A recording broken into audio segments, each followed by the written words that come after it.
Olá, tudo bem? Começa agora mais um programa Cidadania na TV Senado. Eu sou o Sérgio e hoje falaremos sobre comunidades indígenas no Brasil, sua importância cultural histórica, seus direitos e suas condições de bem-estar e saúde. Para falar com a gente a respeito disso, temos a participação de Anabelle Pires Santos, especialista em saúde indígena. Bem-vinda, Anabelle.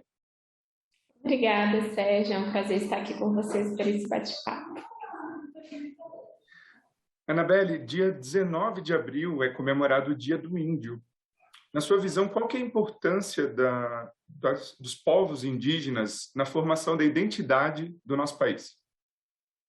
Bom, Sérgio, os povos indígenas é a base da nossa formação cultural, né? A partir deles, a partir dessa diversidade de povos que existem no Brasil, começou a se formar a nossa identidade brasileira, né? Então, a gente tem uma miscigenação de povos indígenas com povos africanos, povos europeus, mas os povos que habitavam aqui, né, o território brasileiro, no início digamos, dessa miscigenação, né, eram os povos indígenas. Então, é a base mesmo para a formação do povo brasileiro. E hoje, no país, existem aproximadamente quantos povos, né, diferentes povos indígenas? Quais são os principais? Bom, temos no nosso território brasileiro, né, uma diversidade sociocultural muito grande. Segundo o IBGE, no censo de 2010, são 305 povos indígenas em todo o território, né? Bom, possivelmente algumas pessoas já ouviram números maiores, né? Por isso que eu trouxe a referência do censo de 2010, que é o primeiro censo onde tinha o quesito na raça cor, o quesito indígena, né? Então foi possível contabilizar esse número de etnias. Bom, mas os movimentos indígenas, eles também somam e divulgam esses números para a população. Então, possivelmente, algumas pessoas já ouviram números maiores, 345 povos, né? E justamente por dar essa visibilidade, por o IBGE já dar essa visibilidade, muitos povos que ainda se encontravam digamos, escondido, posso colocar essa palavra escondido entre aspas, né? Ele estava escondido de quem, né? Mas da população, não se assumiu enquanto povos indígenas, é isso que eu quero trazer, justamente por conta de preconceitos, né? Por essa situação mesmo de estar mais próximo, por exemplo, à franja litorânea do nosso país e sofrendo preconceitos, acabam escondendo, né, a sua manifestação cultural, religiosa. Então, é mais recente esse espaço aberto para se reconhecer e se falar dos povos indígenas. Então, possivelmente, o movimento indígena tem um número maior ainda, né?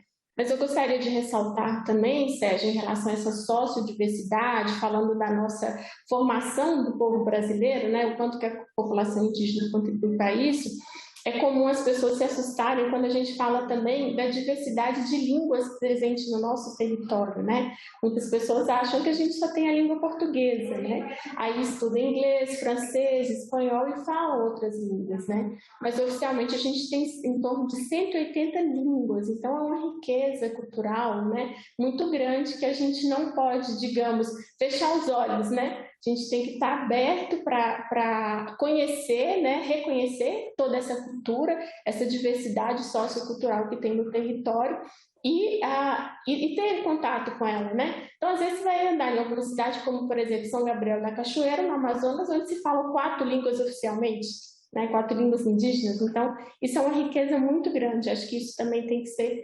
relatado e reconhecido, né? Essa pluralidade toda, nessa riqueza toda que temos aqui no Brasil.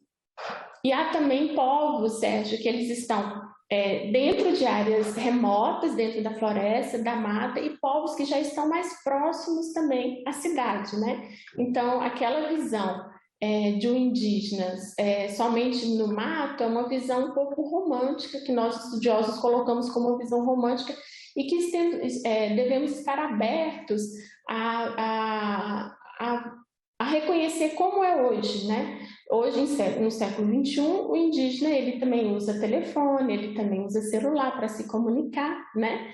Então é importante também se falar desse estereótipo, né? Quem são os indígenas, né? Os indígenas estão do nosso lado, muitas vezes em algumas cidades, como Belo Horizonte, por exemplo, tem uma população estimada de mais de 10 mil indígenas dentro de contexto urbano, que é o termo que a gente usa quando o indígena está dentro da cidade, né? Então, é uma riqueza de situações, né, de cultura muito grande dentro desse território. Anabelle, o noticiário vem apresentando algumas manifestações indígenas nos últimos tempos e fala para a gente quais são as principais reivindicações desses povos indígenas hoje ao governo brasileiro, aos políticos brasileiros.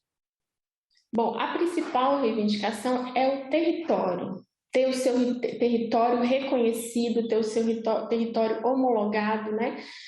Para quem não sabe, as terras indígenas, a terra indígena em si, ela é o território da nação, porém, ela é usufruto da população indígena, né? Ou seja, o indígena ele tem por direito de viver no local que ele se reconhece como território originário, que tem a ver com as suas tradições, tem a ver com a sua identidade cultural, né? Então, hoje em dia, a grande luta é para o indígena se manter dentro desse território.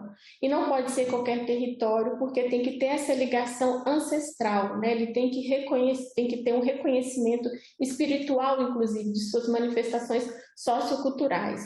Então, por exemplo, se for uma população indígena que mora num determinado, vamos colocar no norte do Mato Grosso, mas aquela região ela foi ocupada por não indígenas e vai ter um remanejo, digamos, dessa comunidade para uma outra região do Sudeste, por exemplo. Mas não é uma região onde essa população se reconhece enquanto povo, né? Então, é essa reivindicação. Eles não podem ir para qualquer lugar, eles têm que ir para o lugar que eles se reconhecem enquanto povo, onde é possível uma manifestação sociocultural dessa etnia, né? Da etnia específica, daquele grupo específico, né? Então, a grande luta, a grande questão, né, colocada hoje é o acesso à terra. A partir disso, você consegue os alimentos, você consegue se reproduzir de forma sociocultural, como eu disse, né? Manter as suas tradições culturais. E a gente costuma dizer, né, a seguinte questão: por que esse acesso à terra? Porque imagina, se a gente não tiver local onde a gente vive, onde a gente mora, um local para morar, a gente não consegue fazer nada, né?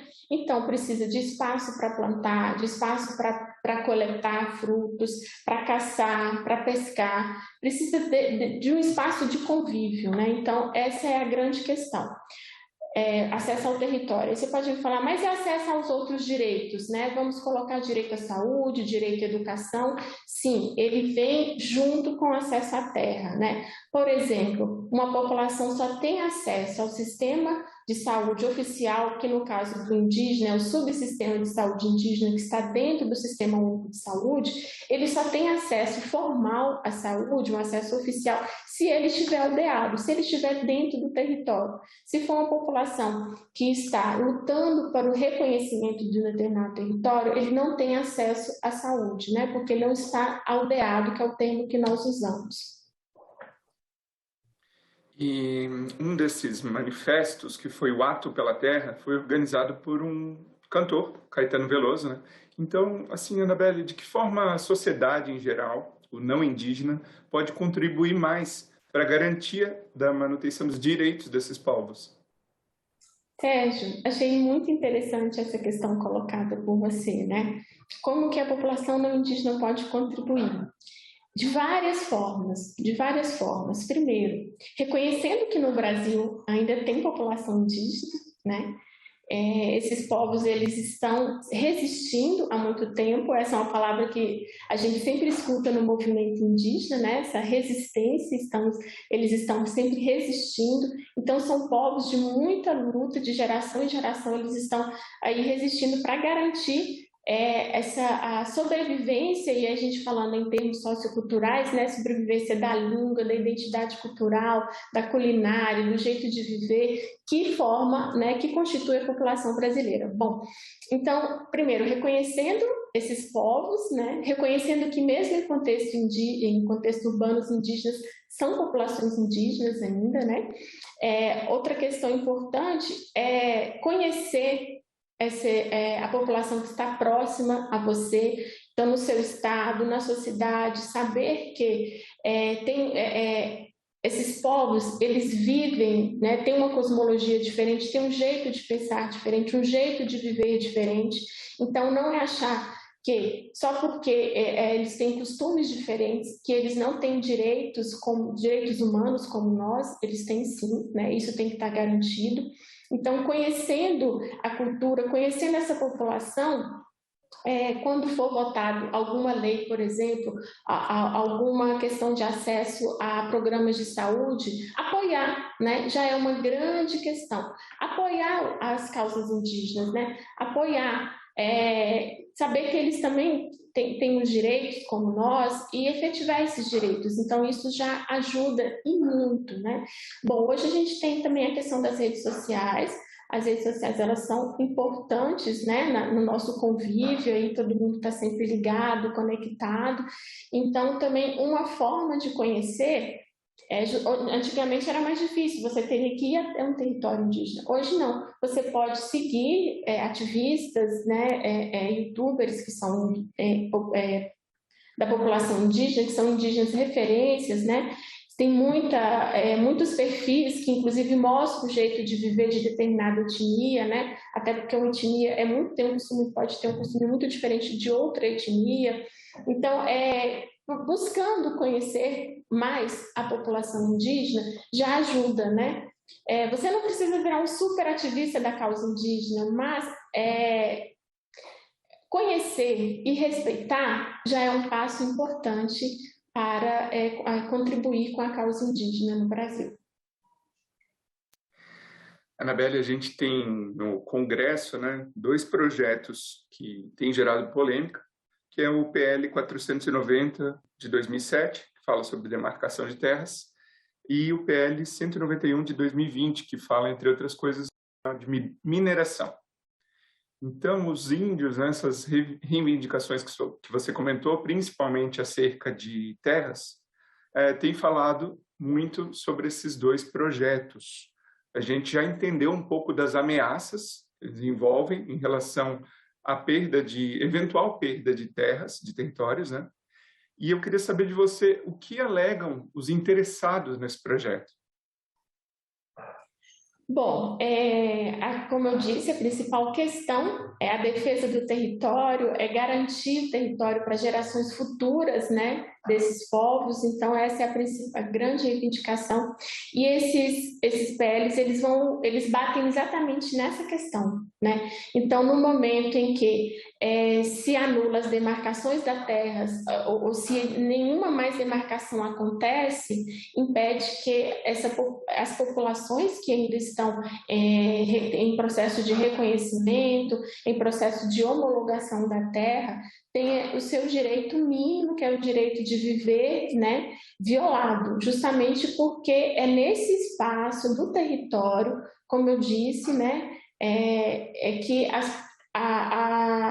ocorre toda a garantia, né, de preservação do jeito de viver, dessa cultura, dessa cosmologia indígena, né, do jeito de ver o mundo.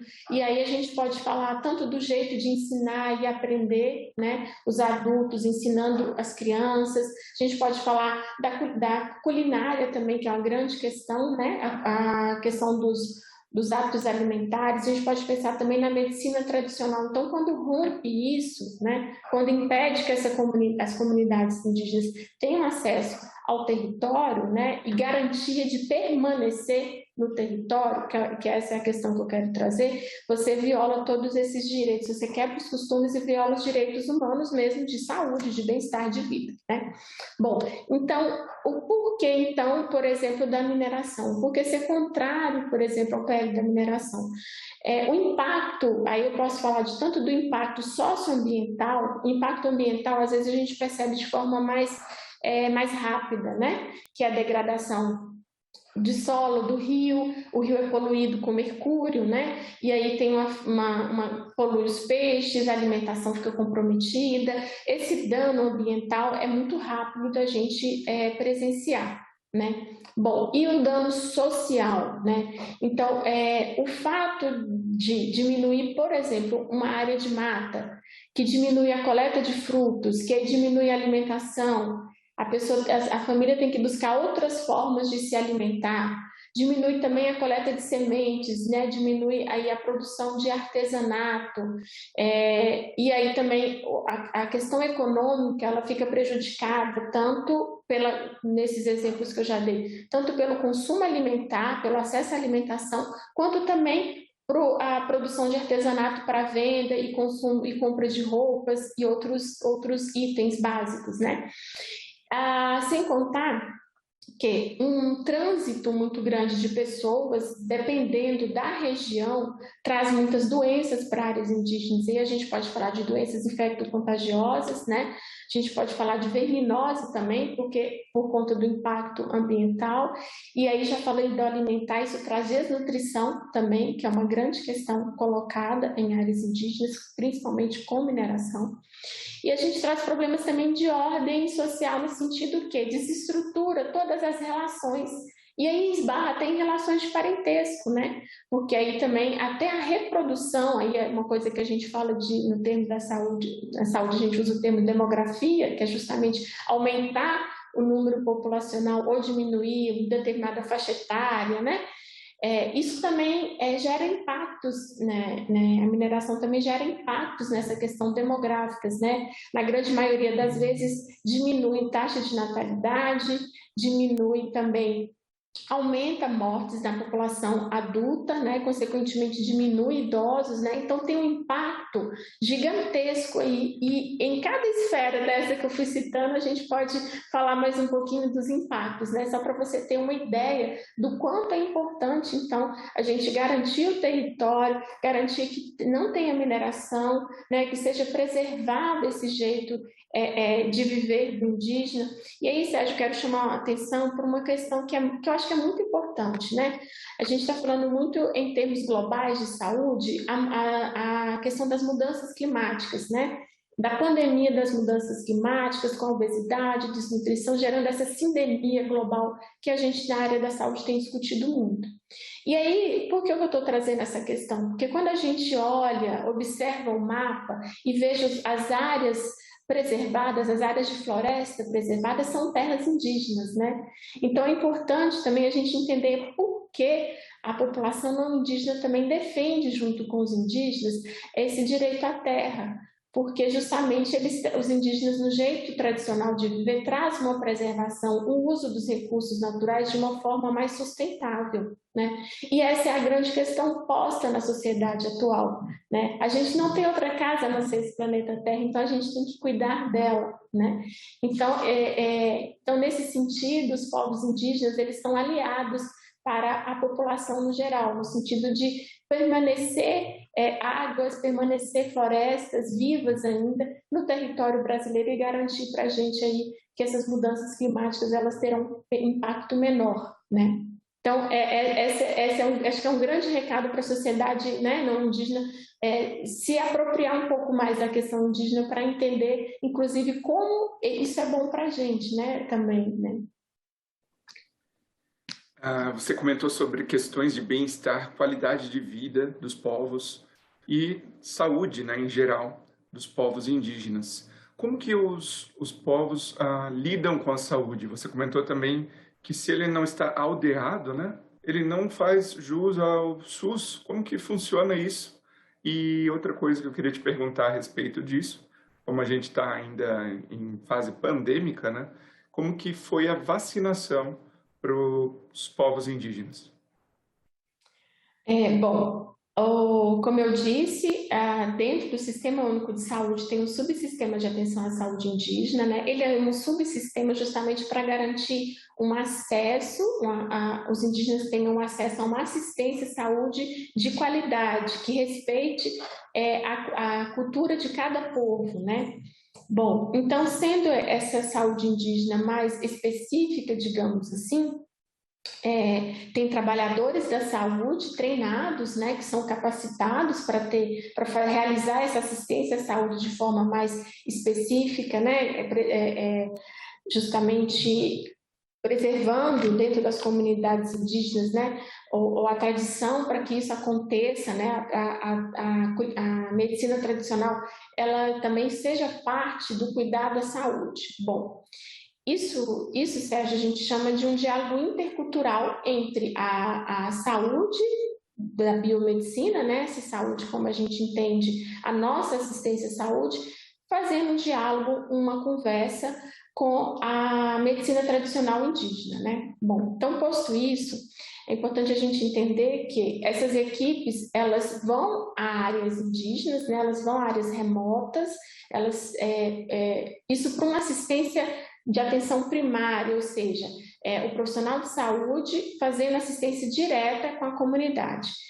Se precisar de uma coisa mais específica, exames, né, ou até mesmo tratamento de uma densidade tecnológica maior, de um hospital, por exemplo, né, de precisar de exames com tomografia, ressonância, coisas mais específicas, esse indígena ele vai para a cidade, na cidade que ele recebe essa assistência. É só para entender um pouco, para falar que, porque às vezes as pessoas pensam, mas eles podem passar na frente por ter esse subsistema. Não, esse subsistema ele é integrado ao SUS, ele faz parte do SUS, né? E as coisas acontecem muito interligadas. Bom, então o acesso à saúde primeiramente se dá nas aldeias, né, como eu disse. Em muitos lugares tem esse diálogo intercultural muito efetivo, né? Ou seja, o médico, o enfermeiro trabalha junto com o pajé, por exemplo, num cuidado de uma doença, né, que a aldeia pode estar sendo acometida, né? Como também, por exemplo, parteiras, né, e bezedeiras trabalham com outros também profissionais, junto com nutricionista, com psicólogo, todo mundo, para entender exatamente o problema de saúde, né? Muitas doenças são doenças novas, ou seja, doenças que foi a partir do contato com o não indígena, né? Mas muitas doenças também são doenças que eles já conhecem, então tem um jeito deles de tratar. Então tudo isso é assegurado pela Política Nacional de Atenção à Saúde dos Povos Indígenas, né?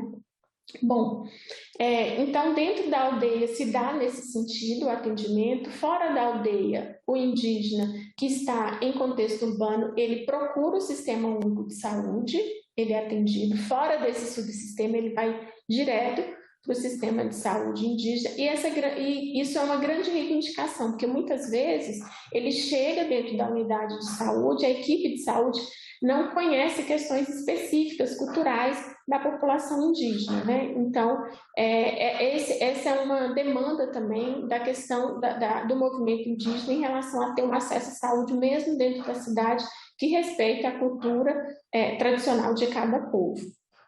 Bom, em relação ao que você comentou da vacinação de Covid-19, a gente tem, né, no Brasil aí, o Programa Nacional de Imunização, que é a referência mundial. A vacinação, ela demorou para chegar nos territórios indígenas, chegou muito em cima das fake news, né? Então muita população, muitos povos negaram no início a vacinação, então foi um trabalho muito conjunto dos profissionais de saúde com as populações indígenas para justamente levar informações seguras e claras, né, para a população aderir à vacina. Teve povos que esse trabalho foi mais fácil, teve povos que esse trabalho foi mais difícil. A gente tem uma diversidade muito grande aí da cobertura vacinal. Então, em populações, por exemplo, acompanhava o boletim epidemiológico diário da população de Jacriabá, eles conseguiram vacinar 100% da comunidade, mas foi uma articulação interna, né? Por mais que enfermeiros indígenas, né, formados, trabalhando com a população, eles conseguiram organizar junto com o movimento também para fazer as barreiras sanitárias, para não deixar ninguém entrar, né? Mas a gente teve outros povos que tiveram maior dificuldade, né? Então, povos de acesso mais difícil, mais remoto, né? Acesso à água por meio de barco, então ficou muito mais difícil acompanhar todo o boletim epidemiológico desses territórios, mas o movimento indígena lançava, antes inclusive dos registros nacionais, os números de Covid, de populações contaminadas por Covid, o número de mortes e também o número de vacinação. Bom, mas mesmo com esse movimento, a causa indígena apoiando a vacinação e fazendo com que um número maior de pessoas, né, se vacinasse, a vacinação ainda foi baixa. Anabelle, muito obrigado pela sua participação aqui no nosso programa Cidadania e muito obrigado a você que nos prestigia com a sua audiência. Esse programa já está disponível no site da TV Senado e também no nosso canal no YouTube. Aproveita e se inscreve lá. Se você tiver alguma dúvida, alguma sugestão, pode mandar para a Ouvidoria do Senado Federal. A gente se vê na próxima. Um abraço.